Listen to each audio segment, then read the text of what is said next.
اچھا بھائی سلیم احمد، اب میں میرٹھی سے اپنی بات کا آغاز کرتا ہوں۔ جب میری پہلی تم سے ملاقات ہوئی ہے، اور جب بعض دوستوں کے ذریعے سے، تو اس وقت تم ہنر تخلص کرتے تھے اور علامہ اقبال کے رنگ میں قطعات لکھ رہے تھے، ہاں اور ابھی دوستی کا آغاز ہی تھا کہ میں نے یہ دیکھا کہ علامہ اقبال کو تو تم نے رخصت کر دیا اور فراق کے رنگ میں غزلیں کہنے لگے۔ ہوں، اتنی جلدی یہ مرحلہ طے کیسے ہو گیا، یہ میری سمجھ میں نہیں آیا۔ اور پھر فوراً میں نے یہ دیکھا کہ تمہاری خاکسار تحریک سے دلچسپی ہو گئی، اور اب تم قرار صاحب کے پاس پھیرے لگانے لگے ہو اور خاکسار تحریک کے باقاعدہ یعنی رکن بن گئے ہو، اور کچھ رضاکار قسم کے نظر آ رہے ہو۔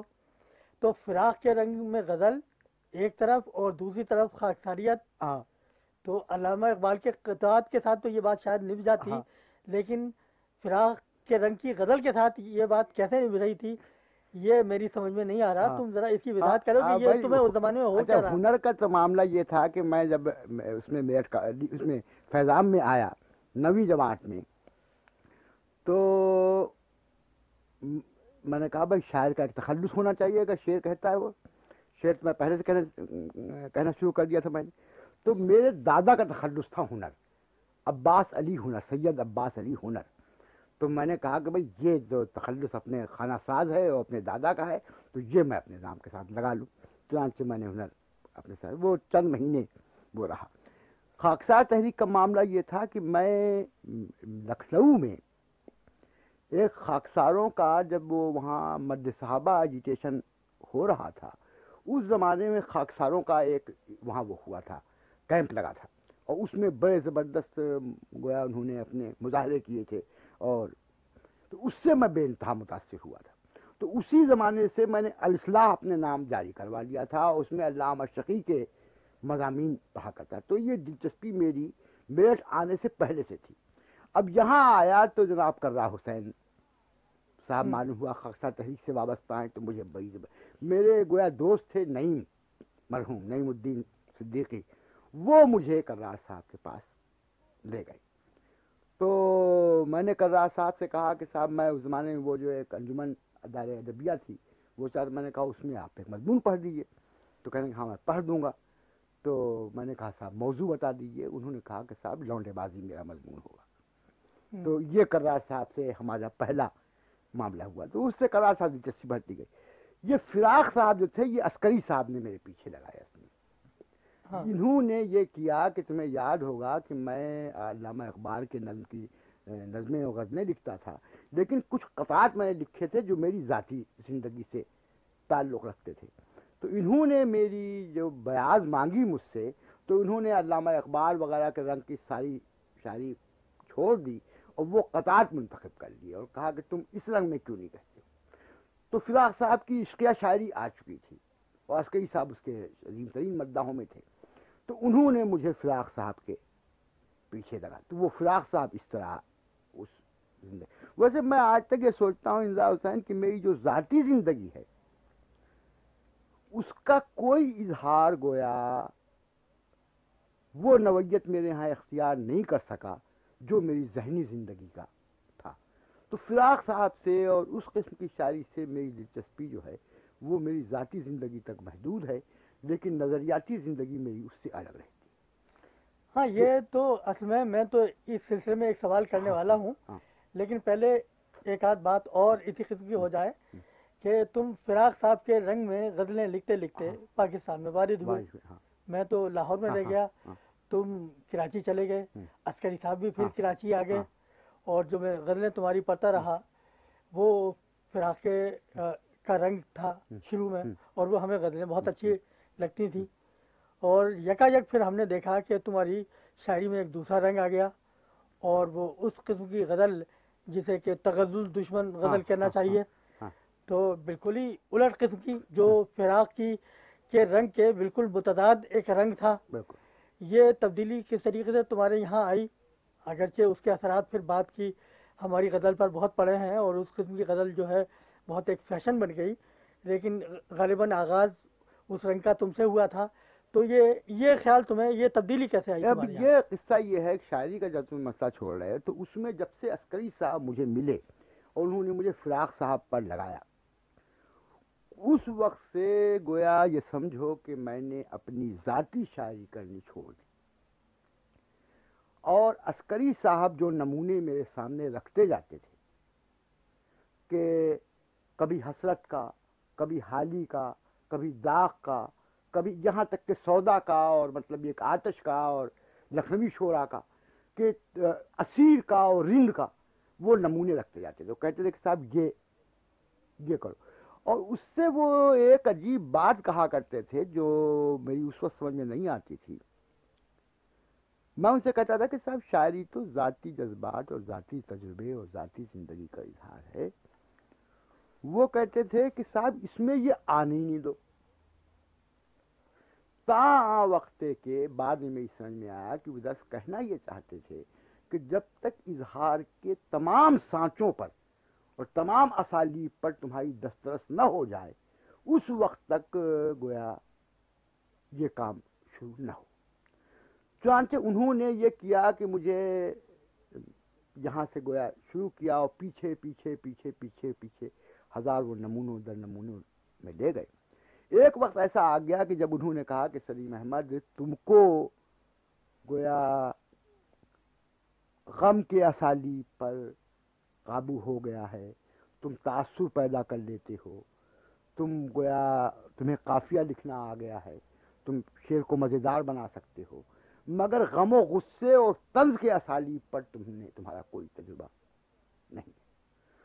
تو اب ذرا تم طنز اور غم و غصہ اور جن کیفیات کو جو حجویات سے قریب ہیں ان کو ذرا برت کے دکھاؤ.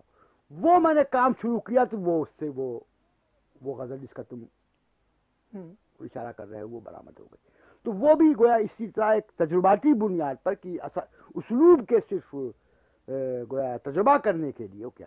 اور وہ ایک بات جو بعد میں ان کے ایک مضمون کو پڑھنے کی سمجھ میں آئی وہ گویا یہ تھی کہ وہ یہ کہتے تھے کہ شاعر اور ادیب کی ذمہ داری یہ ہے کہ وہ ادب کو وہ دے جو صرف ہندوستان اسے دے سکتا ہے. یعنی مشرق جو اسے دے سکتا ہے، ہندوستان کے ساتھ چین کا لفظ بھی لکھا کہ مشرق کیا دینا چاہتا ہے تو اس میں ہندوستان کیا دینا چاہتا ہے. اور ان کا خیال یہ تھا کہ یہ جتنی شاعری ہو رہی ہے، یہ جتنا بلکہ ادب لکھا جا رہا ہے، یہ گویا ایک مغرب کا ایک چربہ ہے جس کے اندر ہندوستان کی روح نہیں بولتی. تمہیں یاد ہوگا کہ انہوں نے ایک دفعہ لکھا تھا کہ ہندوستان کی روح کتنی بڑی ہے کہ میں اس کی نمائندگی کی ذمہ داری اٹھانے کے لیے تیار نہیں ہوں، اس لیے میرے کریکٹر جو ہیں اینگلو انڈین ہوتے ہیں. جدیدیہ کے اختتامیہ میں وہی ان کے گویا شو میں تھا کہ وہ تیار مجھے اس بات پہ کر رہے تھے کہ ہندوستان کی روح کو میں سمجھوں اور اس کو میں اپنی شاعری کا موضوع بناؤں. اس کے لیے دو چیزیں ضروری تھیں. ایک تو یہ کہ ہندوستان میں اردو کی شاعری کے جتنے قدیم اسالیب ہیں جو ڈسکارڈڈ بھی ہو چکے تھے، وہ فرسودہ بھی ہو چکے تھے، ان سب پر میری دسترس ہو. دوسرے تمام انسانی تجربات کے اظہار پر میری دسترس ہو. اور جب یہ چیز ہو جائے تو میں اپنے تجربات کی اس نوعیت کو دریافت کروں جو انفعالی نہیں ہے. انفعالی سے وہ یہ سمجھ کہتے تھے کہ ہر قسم کا تجربہ، ہر قسم کا خیال، ہر قسم کا احساس آپ کے ماحول میں آ رہا ہے. شعراء ادیب کیا کرتے ہیں کہ اس کے آگے سے پر انداختہ ہو جاتے ہیں، اس کو اپنے اندر داخل ہو جائے. اس سے ان کے اندر کوئی کشمکش، کوئی مزاحمت، کوئی پیکار ان کے اندر پیدا نہیں ہوتی، یعنی اس کا فعلی عمل اس پر نہیں ہوتا.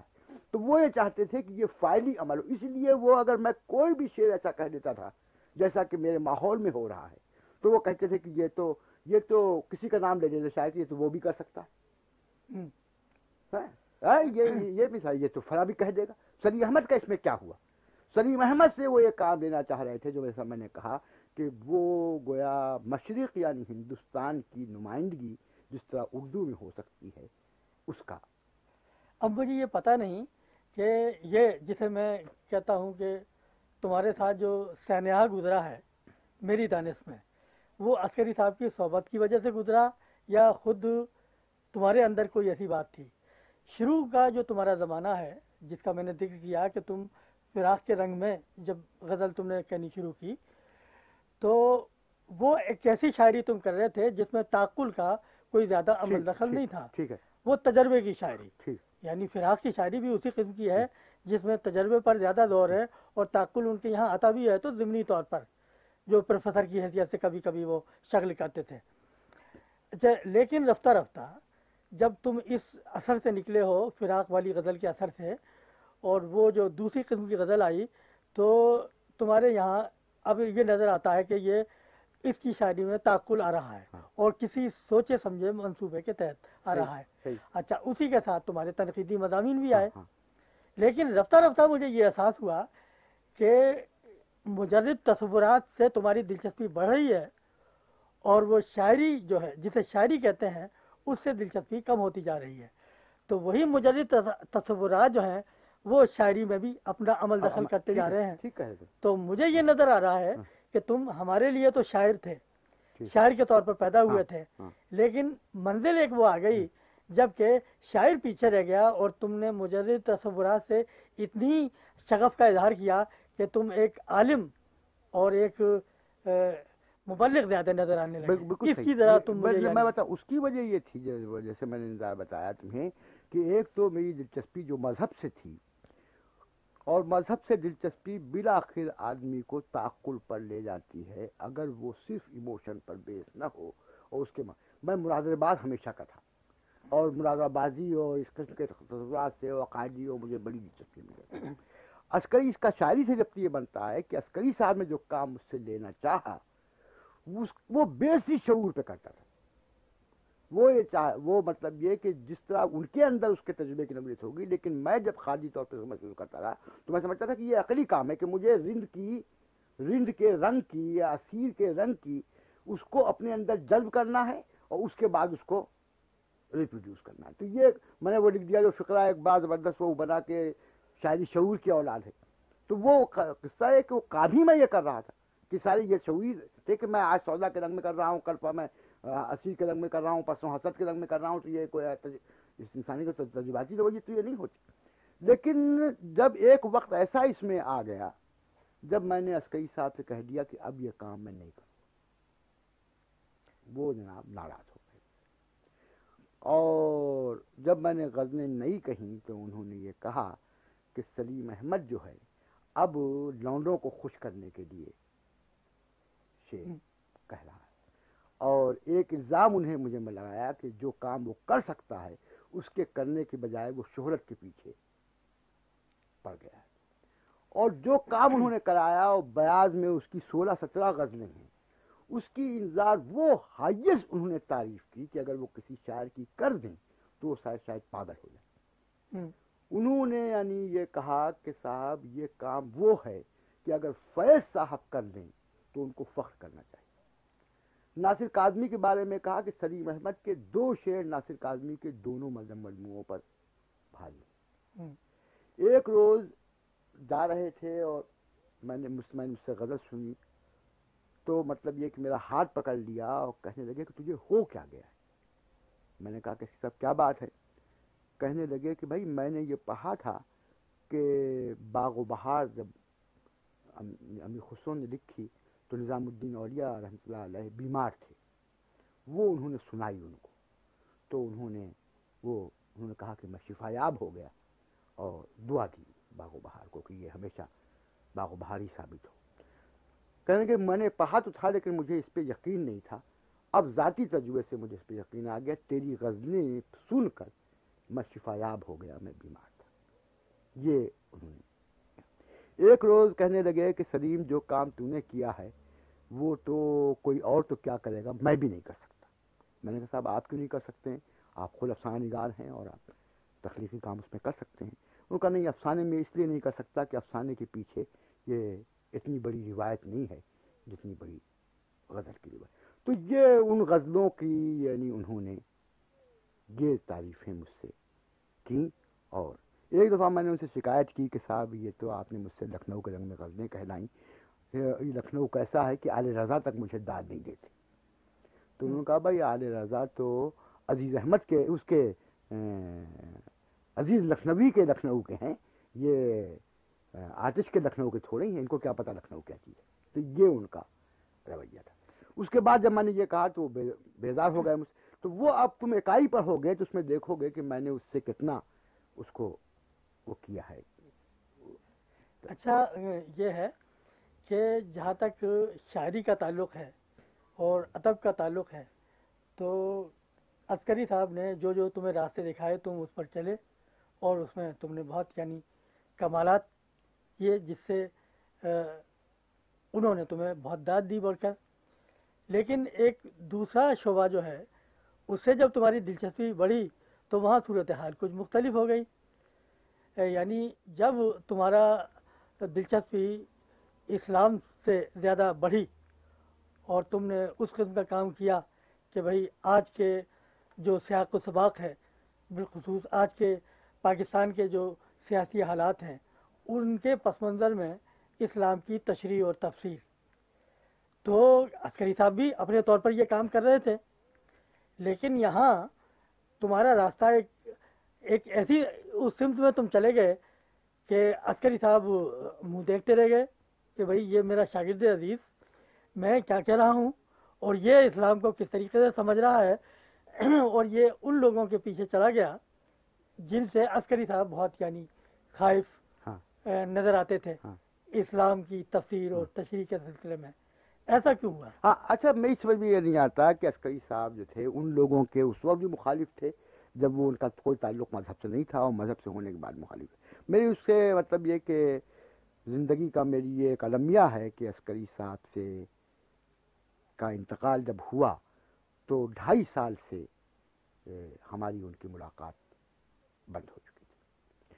اور ان کے جو سیاسی رجحانات تھے اور میرے جو سیاسی رجحانات تھے ان میں ایک اتنا بڑا تضاد اور سیاہ و سفید کا فرق تھا کہ ہم کہیں مل نہیں سکتے تھے.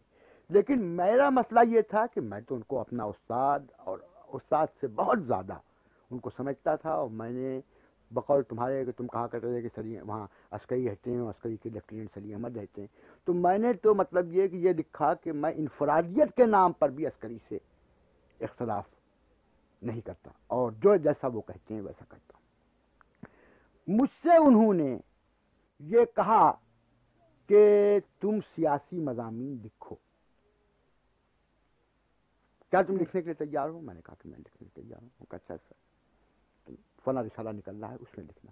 وہ رسالہ نہیں نکلا، اخبار نہیں نکلا، لیکن میں نے لکھنا شروع کر. تو عسکری صاحب نے مجھ سے شکایت کرنے کے بجائے دوسروں سے شکایت کی. یہاں تک کہ مظفر علی سید نے مجھ کو عسکری صاحب کی شکایت پہنچائی، کہا کہ وہ بہت ناراض ہیں اور بہت افسوس کر رہے تھے. میں نے کہا صاحب 2 مسئلے ہیں، یا تو وہ حکم دے دیں کہ یہ بند کر دو، میں آج ہی اس کو بند کر دوں گا، زندگی بھر ادھر لوٹ کے نہیں آؤں، یا مجھے قائل کر دیں. تو عسکری صاحب نے نہ حکم دیا نہ قائل کیا. اچھا اب میں ایک شخصیت کا اور ذکر کرتا ہوں کہ یہ عجیب بات ہے کہ ایک ایسی شخصیت تھی ہماری اور تمہاری دونوں کی زندگی میں جو شروع میں بہت ہمارے لیے انسپریشن کا اور فیضان کا ذریعہ تھی، لیکن میں یہ دیکھتا ہوں کہ اس کے بہت جلد وہ شخصیت تمہاری زندگی سے خارج ہو گئی. مثلاً کرار صاحب ہے جو ہمارے مشترک استاد تھے اور اس وقت تمہیں بھی وہ بہت انسپائر کرتے تھے، مجھے بھی کر رہے تھے. اور خاکسار تحریک میں جو تمہاری شمولیت تھی اس کا مطلب یہ ہے کہ تم کرار صاحب سے بہت قریب ہو گئے تھے اور ان کا بھی اسلام کا کو سمجھنے کا اور سمجھانے کا اپنا ایک اسلوب چلا آ رہا تھا. تو تم عسکری صاحب کو تمہاری زندگی میں اس طریقے سے آئے کہ کرار صاحب جو ہے تمہاری زندگی سے الگ ہوتے چلے جاتے ہیں. ادب کے سلسلے میں بھی تم ان سے کوئی یعنی فیضان حاصل کرتے نظر نہیں آتے، اور جب اسلام پر غور و فکر کا سلسلہ شروع ہوتا ہے تو تم عسکری صاحب سے انحراف کر کے جو جاتے ہو تو دوسرے مفکرین کی طرف، مولانا ابوالعلا مودودی کی طرف. وہ کرار صاحب بیچ میں کہاں رہ گئے؟ وہ تمہاری زندگی کرار صاحب کا معاملہ یہ ہے کہ آج تک اگر میں کوئی تقریر کرتا ہوں کہیں تو لوگ کہتے ہیں کہ کرار صاحب کی جوانی بول رہی. یعنی مجھ پر ان کے اتنے اثرات ہیں جذباتی طور پر اور وجدانی طور پر کہ میں سمجھتا ہوں کہ کرار صاحب جو ہیں وہ میرے انداز گفتگو تک میں کرار صاحب کی جھلک آتی ہے.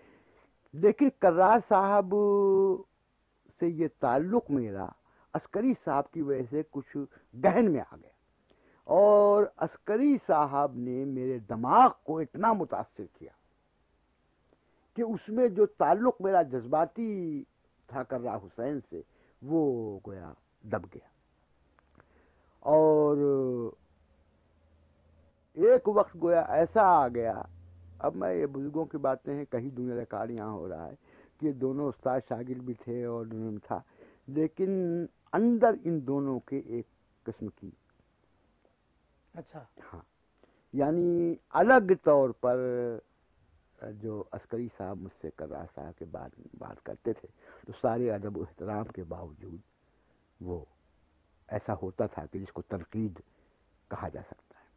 اور کرار صاحب بھی مجھ سے الگ بات کرتے تھے تو عسکری کے فیئر آف وومن اور یہ ان کی کمپلیکسز اور ان کی یہ ان چیزوں کا ذکر کرتے تھے. تو یہ کوئی کشمکش، میں نے کرار صاحب سے ایک دفعہ کہا تھا کہ صاحب میرے سینے میں وہ لکھا ہے شاہ ولی اللہ نے کہ صاحب میرے اندر جو ہے گویا علی کی محبت اتنی ہے کہ اگر میں اپنے دل کو آزاد چھوڑ دوں تو وہ اس طرح گویا علی کی طرف پھرتا ہے جس طرح طائر اپنی آشیاں کی طرف یا اونٹنی کا بچہ اونٹنی کی طرف دوڑتا ہے.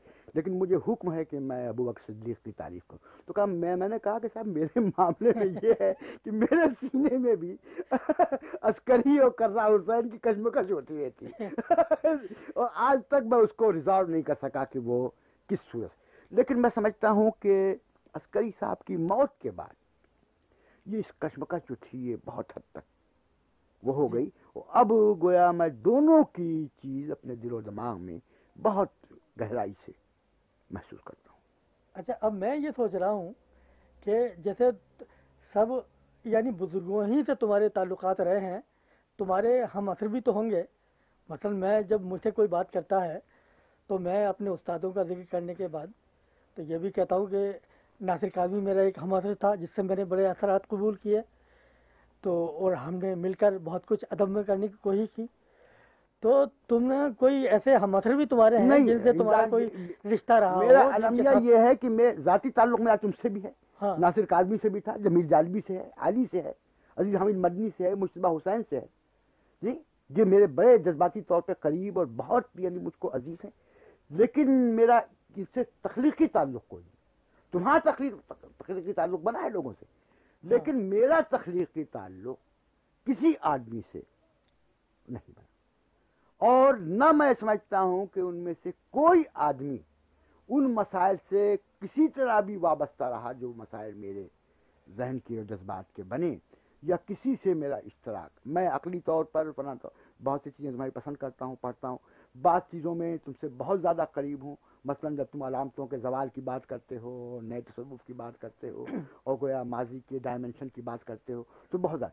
لیکن تم سے بھی میرا کوئی تخلیقی رشتہ نہیں تو بنا. کہیں ایسا تو نہیں ہے کہ تمہارے جس قسم کا یعنی ذہنی مشاغل تھے اور جو سفر تھا ذہنی، تو اس میں ادب جو ہے ایک رستہ ہے، تم پہنچنا کہیں اور چاہتے تھے. یہ صحیح ہے. مثلا میں تو یہ ہے کہ میں تو ادبی میں رہنا چاہتا ہوں، ہاں تم ادب سے آگے کہیں پہنچنا چاہتے ہو. بالکل بالکل. تو وہ کیا یعنی اس کی ذرا وضاحت کرو کہ اب تمہاری زندگی میں ویسے تو تم اپنے ان مقامات تک پہنچ گئے ہو جہاں تم ادب جو ہے تمہارے لیے ضمنی حیثیت اختیار کر گیا ہے، لیکن اب آج کی صورتحال کیا ہے کہ تم اپنی شاعری کو کتنی اہمیت دیتے ہو، اور میرے متعلق کیا یعنی حکم ہے کہ میں تمہیں شاعر کے طور پر قبول کروں یا ایک مفکر اسلام کے طور پر؟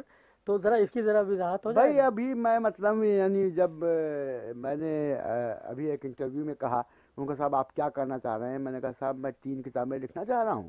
ایک کتاب تو گویا تصوف پر 20ویں صدی کے نقطۂ نظر سے، اور ایک اس چیز پر کہ جس کو کہتے ہیں مسلمانوں کا، ہندی مسلمانوں کا قومی تشخص یا تہذیبی تشخص، جس کو سمجھے بغیر ہم گویا اس قوم کے مسائل کو نہیں سمجھ سکتے. اور تیسری کتاب گویا وہ چیز جو میں نے اقبال ایک شاعر میں نہیں لکھی، اور گویا جس کو میں اقبال پر اپنی بات کو ختم کرنے کے لیے اتمام حجت کے طور پہ لکھنا چاہتا ہوں. تو اس میں سے تینوں چیزوں میں میری شاعری ملا. یعنی یہ تم دیکھو کہ میرے ذہنی چیز، ایک دفعہ میں تم کو لکھا تھا کہ انزا حسین میں کچھ فلسفہ پڑھا، تم نے کہا بھائی خدا کے لیے رحم کرو فلسفہ. کیا تم یہ انداز سمجھ سکتے ہو کہ 25 سال سے میں نے شاعری اور فکشن نہیں پڑھا؟ یعنی یوں رسالے میں کوئی دیکھ لیا ہو یا کسی کتاب پہ تبصرہ کرنے کے لیے کچھ دیکھ لیا ہو، لیکن میرا انٹرسٹ جو تھا اس سے کم تر ہوتا گیا. اچھا، اس پر مجھے ایک بات یاد آ گئی. جب فکشن کا تم نے حوالہ دیا کہ جب تم میرٹھ میں تھے تو تم نے باقاعدہ کچھ افسانے لکھنے کی کوشش کی اور ایک کہانی ایسی سنائی تھی جو میں آج بھی جب میں اس کا تصور کرتا ہوں تو مجھے لگتا ہے کہ وہ بہت اچھی کہانی لکھی گئی تھی. لیکن اس کے بعد میں نے یہ دیکھا کہ تمہارا فکشن کی طرف کوئی رجحان ہے ہی نہیں، اور ادبی نقاد کی حیثیت سے بھی تم نے فکشن سے کوئی غرض رکھی ہی نہیں، شاعری پر گفتگو کرتے نظر آتے ہو تم ساری اپنی ادبی تنقید میں. یہ فکشن کا کھانا تمہارے یہاں سے کیوں یعنی خارج ہو گیا؟ بھائی میں مطلب فکشن جو تھا اس قدر دلچسپی سے پڑھتا، تم کو زمانہ یاد ہی ہے کہ تم کو کہ میں نے داستانوں سے لے کر تریس موشربہ اور امیر حمزہ اور لال نامہ اور باختر نامہ، یہ جو 52 جلدیں 52 دفاتر تھے سارے پڑھے. اس کے بعد سرشار پڑھا، اس کے بعد سارا فکشن یہ میں پڑھتا رہا، جس کو میں تاریخ مقرر کرتا ہوں کہ شاید منٹو کی موت کے بعد میں نے پڑھنا فکشن بند کر دیا. میرے ساتھ ایک معاملہ یہ تھا کہ پہلے تو میں رسالوں میں ہر ایک آدمی کو پڑھتا تھا، پھر وہ محدود ہوتا گیا. غزلیات کے ساتھ بھی یہی ہوا کہ مطلب یہ کہ 2-3 نام میرے رہ گئے کہ اگر میں ان کو دیکھ لوں تو ان کو پڑھ لیتا ہوں، واقعہ یہی فکشن میں ہو گیا. تو وہ اتنا ہوتے ہوتے وہ اتنا محدود ہو گیا کہ کوئی اس کا سلسلے میں مطالعہ کوئی دلچسپی باقی نہیں ہے. تو میں اس پہ لکھتا کیا، کچھ فرق نہیں ہے. اچھا، مجھے لگتا ہے کہ جو حادثہ عسکری صاحب کے ساتھ گزرا وہی تمہارے ساتھ گزرا ہے. یعنی عسکری صاحب بھی چونکہ ان منازل میں تھے کہ رفتہ رفتہ وہ اپنا جو عہد تھا ان کا ادبی عہد، اس کے متعلق ان کا رویہ کچھ ایک کیسا ہو گیا تحقیر کا تھا کہ اس زمانے میں کیا لکھا جا رہا ہے، اور اس رویے کا نتیجہ یہ ہوا کہ وہ اپنے عہد سے نکل ہی گئے اور وہ کچھ اور یعنی باہر کا ادب پڑھنے لگے اونچا، اور پھر اس کے بعد وہ ادبی سے نکل گئے. تو تمہارا معاملہ بھی مجھے یوں نظر آتا ہے کہ جب یہ معیارات تم نے اپنے قائم کیے کہ مجھے یہ پڑھنا چاہیے یہ نہیں پڑھنا چاہیے، تو پہلے تو تم عصری ادب پر تنقید لکھتے لکھتے پھر تم اس عہد سے ہی نکل گئے. پھر تم نے کہا کہ اب میں کیا پڑھوں، منٹو تو مر گیا ہے، اور شاعری میں کیا پڑھوں بھئی، اب کیا لکھا جا رہا ہے. تو یہ جو تعلق جو ہے، شاید جو بھی برا بھلا ہمارے عہد میں لکھا جاتا ہے، اگر ہم اتنا اونچا معیار رکھ لیں تو پھر وہ اس عہد سے تعلق کسی نے ختم ہو جاتا ہے. انظار میں تم کو بتاؤں کہ جو تھرل مثلا تم نے ناصر کاظمی پہ محسوس کیا، یا شعرا میں تم دیکھتے ہو کہ ان کی رقابتیں ہوتی ہیں، ان کے مقابلے ہوتے ہیں کہ بھئی فلاں شعر کہہ رہا ہے یا فلاں کہہ رہا ہے یا میں کہہ رہا ہوں وہ نہیں کہہ رہا ہے، مجھے کسی حماسے سے محسوس ہی نہیں ہوا. نہ یہ محسوس ہوا، یعنی نہ رقابت کا نہ رفاقت کا. تو یہ جو چیز میرے اندر پیدا ہو گئی، یہ عسکری صاحب کی وجہ سے کہو یا کسی وجہ سے کہو، لیکن میرے اندر یہ چیز پیدا ہو گئی اور اس کا مجھ کو بہت بڑا نقصان گویا برداشت کرنا پڑا. اور اب میں محسوس کرتا ہوں کہ اب میں زیادہ قریب ہو کر اپنے ہم اثروں کو دیکھ رہا ہوں اور پڑھ رہا ہوں اور ان سے کوئی رابطہ قائم کرنے کی کوشش کر رہا ہوں. لیکن 20-25 سال میرا یہ عالم رہا ہے کہ میرا اس سے کوئی تعلق کسی قسم کا باقی نہیں. یہ تعلق تو تمہارا اس حیثیت میں بھی قائم رہنا چاہیے تھا کہ تم نے یعنی غزل کہنے کے ساتھ ساتھ ادبی تنقید میں بھی قدم رکھا، اور یہ منازل تو بعد میں آئے ہیں جو اب تم نے مذہبی تصورات پر جو گفتگو شروع کی اور سیاسی مضامین لکھے. لیکن شروع کا جو دور ہے تمہارا، تو ایک بہت اچھے نقاد کی حیثیت سے تم نظر آتے ہو، اور اس تنقید میں وہ مسائل نہیں ہیں جو آج کے ہیں، سیدھی سچی ادبی تنقید ہے وہ.